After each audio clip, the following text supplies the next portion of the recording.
అందరికీ నమస్కారం అండి.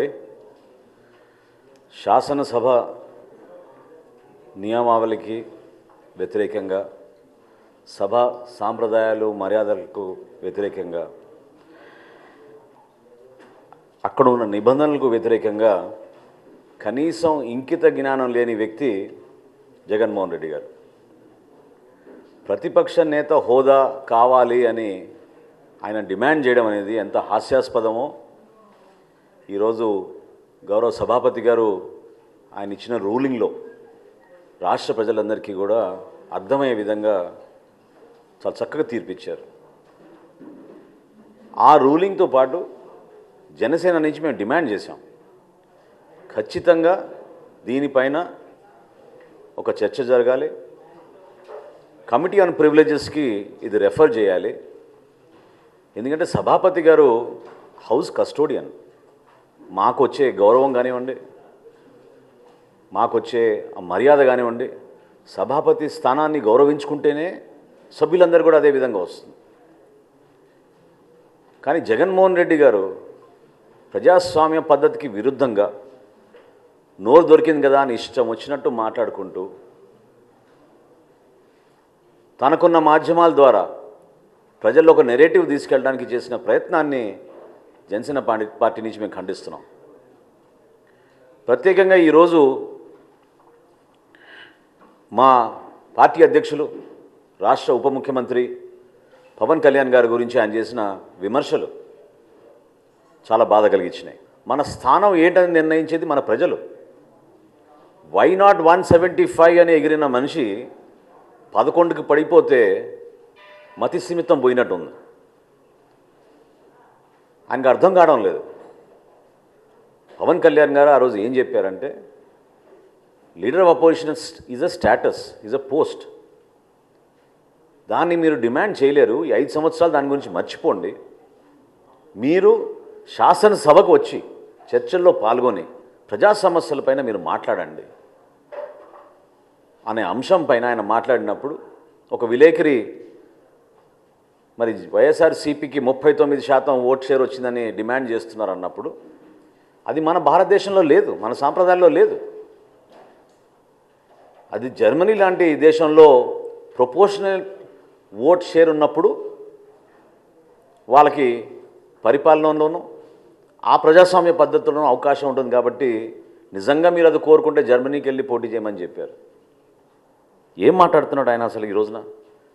అసలు బేసికల్గా వైఎస్ఆర్సీపీ గతంలోనే మేము చెప్పాం, జనసేన పార్టీ నుంచి తాడు బొంగరం లేని పార్టీ ఇది. ఈ రోజుకి వాళ్ళకి సభ్యత్వం లేదు. లైఫ్ టైం ప్రెసిడెంట్గా ఆయన తీర్మానం చేసుకున్నాడు. ఎల్లకాలం అతనే అధ్యక్షుడని ఒక సభ ఏర్పాటు చేసి వారి తల్లిని పక్క దించేసి ఇతను ప్రకటించుకున్నాడు. ఎలక్షన్ కమిషన్ ఆఫ్ ఇండియా దాన్ని ఖండించింది. అటువంటి సిస్టమే లేదు, అటువంటి ప్రొసీజరే లేదు, మీరు ఎట్లా డిసైడ్ చేసుకుంటారు మీ పార్టీ ప్రెసిడెంట్ ఎవరు, అది ఆ విధానం కాదని ఆ రోజు చురకలు వేసింది. అందుకనే అంటున్నాను నేను, ఇంకిత జ్ఞానం లేని వ్యక్తి, రూల్స్ పాటించని వ్యక్తి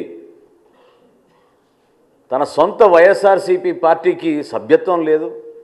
ఈరోజు వారి పార్టీ అధ్యక్షుడు ఎవరో కూడా వాళ్ళు తేల్చుకోలేని పరిస్థితిలో వాళ్ళు జనసేన పార్టీ పైన, మా పార్టీ అధ్యక్షుడు పవన్ కళ్యాణ్ గారి పైన చేస్తున్న వ్యాఖ్యలు నిజంగా చాలా విచిత్రంగా అనిపిస్తున్నాయి. పవన్ కళ్యాణ్ గారు ఏనాడు కూడా ప్రతిపక్షంలో ఒకలా, ప్రభుత్వంలో ఒకలా వ్యవహరించే మనిషి కాదు. మీరందరూ గతంలో చూశారు కౌలు రైతులను ఏ విధంగా పవన్ కళ్యాణ్ గారు ఆదుకున్నారు. ఆత్మహత్యలు విపరీతంగా పెరిగిపోతుంటే జగన్మోహన్ రెడ్డి గారి పరిపాలనలో ఆయన స్వయంగా 5 కోట్ల రూపాయల విరాళం ఆ రోజు ప్రకటించి రాష్ట్ర వ్యాప్తంగా మేము కౌలు రైతు భరోసా సభలు నిర్వహించి జిల్లాల్లో చివరికి నీ సొంత పులివెందుల నియోజకవర్గంలో 24 మందికి ₹1,00,000 చొప్పున పవన్ కళ్యాణ్ గారు అందించారు. నువ్వా మాట్లాడేది ఆయన గురించి? ఏనాడైనా నీ ప్రజా జీవితంలో ₹1 అయినా నువ్వు ఇచ్చావా? ఒక దాతగా నిలబడ్డావా? ఎవరన్నా ఆదుకున్నావా? ఎన్ని వేల మందికి పవన్ కళ్యాణ్ గారు తన సొంత నిధులు అందించి కార్యక్రమాలు చేసుకుంటూ వచ్చారు.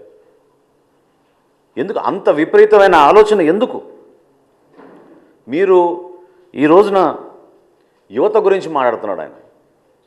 44 లక్షల మందికి ఆయన ఉద్యోగాలు ఇచ్చాడంట. మరి వాలంటీర్స్ని ఏ విధంగా నిలబెట్టిన నువ్వు మోసం చేసావు, ముంచావు? చెప్పా చేయకుండా కనీసం వాలంటీర్స్ వాళ్ళ టర్మ్ ఎక్స్టెండ్ కూడా చేయకుండా ఎన్నికలప్పుడు నువ్వు చేసిన వాగ్దానాలు ఏంటి వాలంటీర్స్కి? మార్చిలోనే జియో ఎక్స్పైర్ అయిపోయింది, కనీసం జియోని కూడా నువ్వు ఎక్స్టెండ్ చేయలేదే. వాళ్ళ సంఖ్య కలుపుకొని నువ్వు 44 లక్షల మందికి నువ్వు ఉద్యోగాలు ఇచ్చావంటే యువత నమ్ముతారా? నిన్న ఇచ్చారు అద్భుతమైన తీర్పు ఆ యువత. ఏ విధంగా పట్టభద్రులు ఊహించని విధంగా సుమారు 70% మెజారిటీ వచ్చేటట్టు, ఓట్ బ్యాంక్ వచ్చేటట్టు, ఓట్ షేర్ వచ్చేటట్టు కూటమి ప్రభుత్వానికి అండగా నిలబడ్డారో మీరు అందరూ చూశారు. ఒక ఆర్థిక విధ్వంసం సృష్టించిన మనిషి స్వలాభం కోసం, సొంత ఆస్తుల కోసం గతంలో వాళ్ళ తండ్రి గారు ఉన్నప్పుడు కూడా అదే విధంగా ఉపయోగించుకుని తన 5 సంవత్సరాల పరిపాలన కూడా అదే విధంగా చేశాడు. అసలు సూపర్ 6 గురించి నీకు మాట్లాడే అర్హత ఏదైనా అడుగుతున్నాను నేను. దీపావళి రోజు ఇచ్చాపురంలో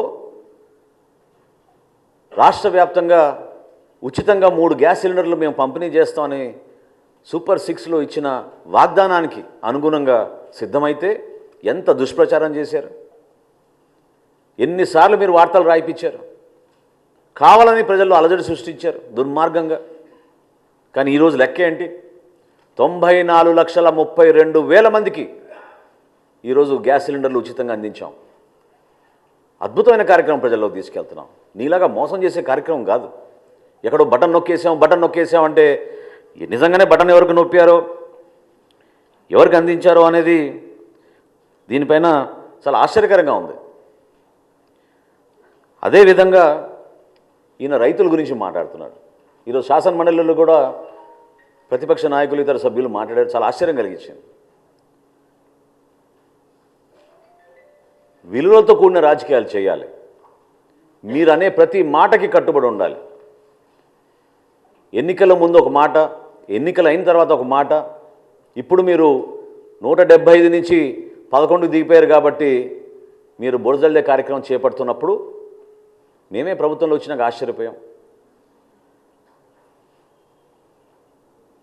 ధాన్యం కొనుగోలు విషయంలో మీరు రైతులను ఎంత మోసం చేశారు. కష్టపడి అహర్నిశలు కృషి చేసి రాష్ట్ర ప్రభుత్వం పైన ఒక నమ్మకంతో రైతులు ధాన్యం మీకు అమ్మితే 1,674 కోట్ల రూపాయలు మీరు బాకీలు పెట్టి వదిలి వెళ్ళిపోయారు. ఇది మోసం కాదా? మడం తిప్పనన్న వ్యక్తి ఇది వాస్తవం కాదా? గౌరవ ముఖ్యమంత్రి గారు చంద్రబాబు నాయుడు గారు, అదేవిధంగా గౌరవ ఉప ముఖ్యమంత్రి పవన్ కళ్యాణ్ గారు సమర్థించి ఖచ్చితంగా దీనికి మనం ముందు తీసుకెళ్దామని చెప్పి భరోసా ఇచ్చినాక నెల రోజుల్లోనే మా కూటమి ప్రభుత్వం 1,674 కోట్ల రూపాయలు గత ప్రభుత్వం చేసిన బకాయిల్ని మేము రైతులకి తీర్చాం. ధాన్యం కొనుగోలు విషయంలో ఈ రోజున భారతదేశంలో ఎక్కడ జరగని విధంగా ఒక అద్భుతమైన కార్యక్రమం ప్రజల్లో తీసుకెళ్ళాం, రైతాంగాన్ని కాపాడాం. 33,52,000 మెట్రిక్ టన్నుల ధాన్యం ఈ ఖరీఫ్ మాసంలో మేము కొనుగోలు చేశాం. నిన్న సాయంత్రం వరకు 7,772 కోట్ల రూపాయలతోటి ఈ ధాన్యం కొనుగోలు చేశాం. 94.6% 24 గంటల లోపే రైతు ఖాతాల్లోకి జమ చేశాం. అసలు ఊహించగలుగుతారా? మీరు ఎప్పుడైనా ఈ విధంగా నిజాయితీగా పనిచేశారా? ప్రజలకి మీరు అండగా నిలబడాల్సిన బాధ్యతని మీరు విస్మరించుకుని ఈ రోజున మీరు శాసనసభకు కూడా రాకుండా ఏ విధంగా వ్యవహరిస్తున్నారు? గతంలో వర్క్ ఫ్రమ్ హోమ్ ముఖ్యమంత్రినా, వర్క్ ఫ్రమ్ హోమ్ ముఖ్యమంత్రి కాస్త ఈ రోజున వర్క్ ఫ్రమ్ బెంగళూరు శాసనసభ్యుడిగా తయారయ్యాడు. శాసనసభకు వచ్చి మీరు మాట్లాడాలి కదా ప్రజల సమస్యల పైన. ఆ బాధ్యత లేదా మీకు? దేనికోసం చెప్పండి. మేము కష్టపడి ఈ రోజున ఆర్థిక ఇబ్బందుల్లో కూడా ప్రతి కార్యక్రమం నెట్టుకుంటూ ప్రజల్లోకి వెళ్తుంటే సివిల్ సప్లైస్ కార్పొరేషనే ఈరోజు 41 కోట్ల రూపాయలు అప్పులు చేసి మీరు వెళ్ళిపోయారు. ఏ విధంగా మీరు ఈ ఆర్థిక వ్యవస్థని ఇంత దుర్మార్గంగా ఇబ్బంది పెట్టారో ప్రజలందరూ కూడా చూశారు. కూటమి ప్రభుత్వం నుంచి మేము మాటిస్తున్నాం, వచ్చే 2 నెలల్లోనే 100% మా సూపర్ 6లో మేము ఇచ్చిన వాగ్దానాలు నిలబెట్టుకుంటాం. మేము అందించాల్సిన సహాయం, భరోసా ఎక్కడ కూడా పొరపాటు చేయం. ముఖ్యమంత్రి గారు, గౌరవ ఉప ముఖ్యమంత్రి గారు పదే పదే చెప్తూ వస్తున్నారు, అన్నదాత సుఖీభవ అనే కార్యక్రమం ఖచ్చితంగా మేము రైతులను ఆదుకుంటాం. అదేవిధంగా తల్లికి వందనం, బిడ్డల్ని చదివించుకునే కార్యక్రమం, ఎంతమంది బిడ్డలు ఉన్నా సరే ఒక కుటుంబంలో వాళ్ళందరికీ కూడా 15,000 చొప్పున ఇస్తామని చెప్పి చాలా స్పష్టంగా దానికి బడ్జెట్ కేటాయింపులు కూడా చేసి మేము సిద్ధంగా ఉన్నాం. ప్రజలందరూ కూడా రోడ్లు ఏంటి మహాప్రభు అని బతిమలాడుకుంటే మీ ప్రభుత్వంలో గుంతలు కూడా పూడ్చలేదు. మీరు ఋషికొండ ప్యాలెస్కి మాత్రం 500 కోట్లు ఖర్చు పెట్టారు. శాశ్వతంగా ముఖ్యమంత్రి అయిపోతా అనుకున్నాడు. సముద్ర తీరాన ఒక అద్భుతమైన కట్టడిలో ఆయన అక్కడ నిలబడి ప్యాలెస్ లాగా దాన్ని తయారు చేసుకుని పర్మనెంట్గా ఇక్కడ ఉండిపోతామని ఒక పిచ్చి భ్రమలో చేసిన కార్యక్రమాన్ని ఎంత నష్టం కలిగించిందో రాష్ట్రానికి ఈరోజు మనం చూస్తున్నాం. పర్యాటక రంగానికే నష్టం కలిగించింది. నిధులన్నీ కూడా దారి మరలించారు. వందల సంఖ్యలో సలహాదారులను పెట్టుకున్నారు. దాదాపు 680 కోట్ల రూపాయలు సలహాదారుల పైన ఖర్చు పెట్టారు. సలహాదారుడు ముఖ్యమైన సలహాదారుడికి దాదాపు 160 కోట్లు ఖర్చు పెట్టారు ఆయనకి. మరి ఇంతమందిని ఉపయోగించుకుని కనీసం జల్ జీవన్ మిషన్లో కేంద్ర ప్రభుత్వం ఇచ్చిన 14,000 కోట్ల రూపాయలు కూడా మన రాష్ట్ర ప్రజలకి మీరు ఉపయోగించుకోలేకపోయారే. ఇంతకన్నా మోసం ఏమైనా ఉంటుందా? పరిపాలన చేతకాక దద్దమ్మల్లాగా మీరు కూర్చుని మీరు కలిగించిన నష్టం ఈ రాష్ట్రానికి పూడ్చడానికి చాలా సమయం పడుతోంది. అనేక ఇబ్బందుల్లో ఉన్నాం. అర్థం కాని పరిస్థితుల్లో కూడా కష్టకాలంలో మేము ప్రజల్ని ఆదుకోవడానికి మేము ముందుకు తీసుకెళ్తున్నాం. నోరు ఉంది కదా అని నేను దాకా అన్నట్టు వర్క్ ఫ్రమ్ బెంగళూరు ఎమ్మెల్యే అయినా, జనరల్గా శాసనసభ్యులు అసెంబ్లీ అయిపోయిన తర్వాత వాళ్ళ నియోజకవర్గాలకు వెళ్ళి పనిచేసుకుంటారు, ప్రజలకి అందుబాటులో ఉంటారు. ఈయన మాత్రం శాసనసభకి రాడు, బెంగళూరుకి మాత్రం తరచుగా వెళ్ళిపోతూ ఉంటారు. ఏ విధంగా మీరు ప్రజా సమస్యలపైన మీరు నిలబడతారు చెప్పండి? ప్రజలు మీకు ఒక శాసనసభ్యుడిగా మిమ్మల్ని ఎన్నుకున్నారు కదా, దాన్ని మీరు గౌరవించాలి కదా, నిలబడాలి కదా. ఇవన్నీ విస్మరించి కేవలం ఇట్లా ప్రెస్ మీట్లు పెట్టి మీ క్రిమినల్ మైండ్, అంటే నేను అనేది ఈరోజు పవన్ కళ్యాణ్ గారిని ప్రత్యేకంగా టార్గెట్ చేయాల్సిన అవసరం దేనికోసం వచ్చిందంటే తన రాజకీయ ప్రస్థానంలో ఈ విధంగా ఆయన ముందుకెళ్తూ ఉంటాడు. ఒక క్రిమినల్ మైండ్. మేము కూడా అనొచ్చు కదా, నువ్వు కోడి కత్తికి ఎక్కువ గొడ్డలికి తక్కువ అని. ఏ విధంగా బాబాయ్ హత్య జరిగిందో అందరికీ తెలుసు కదా. ఇది పద్ధత? ప్రజాస్వామ్యంలో మీరందరూ కూడా ప్రత్యేకంగా ఒక పద్ధతి ప్రకారంగా మాట్లాడుకోవడం అలవాటు చేసుకోవాలి. గౌరవ ముఖ్యమంత్రి గారిని, ఆయనకున్న అనుభవం, ఆయనకున్న పరిచయాలు, ఈరోజు భారతదేశంలో ఆయన కష్టపడి జాతికి అంకితం చేసిన అమరావతిని, పోలవరంని, విశాఖపట్నం స్టీల్ ప్లాంట్ని పూర్తిగా మీరు విధ్వంసం పాలు చేస్తే ఏ విధంగా కేంద్రానికి వెళ్ళి అక్కడ ఉన్న భారతీయ జనతా పార్టీ నాయకుల్ని, నరేంద్ర మోడీ గారిని, ఇతర నాయకుల్ని, ఆయన పవన్ కళ్యాణ్ గారు కలిసి రాష్ట్రాన్ని నిధులు తీసుకొస్తున్నారు.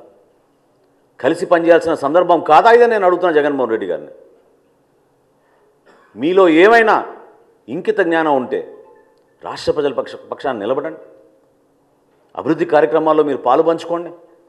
సంక్షేమ కార్యక్రమాలు ఎక్కడైనా పొరపాటు జరుగుతుంటే ప్రభుత్వం దృష్టికి తీసుకురండి. ఎన్నికలు ఇంకా చాలా దూరంగా ఉన్నాయి మనకి. ప్రజలు మన ఎన్నుకుంది 5 సంవత్సరాల పరిపాలన అందించమని.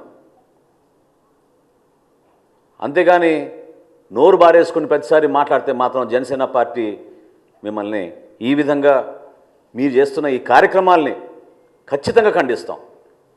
ఇది చాలా తప్పు. ప్రజాస్వామ్యంలో ఒక బాధ్యత గల వ్యక్తిగా, ఒక మాజీ ముఖ్యమంత్రిగా మీరు అందించాల్సిన సలహాలు, సూచనలు మీరు ఇవ్వండి.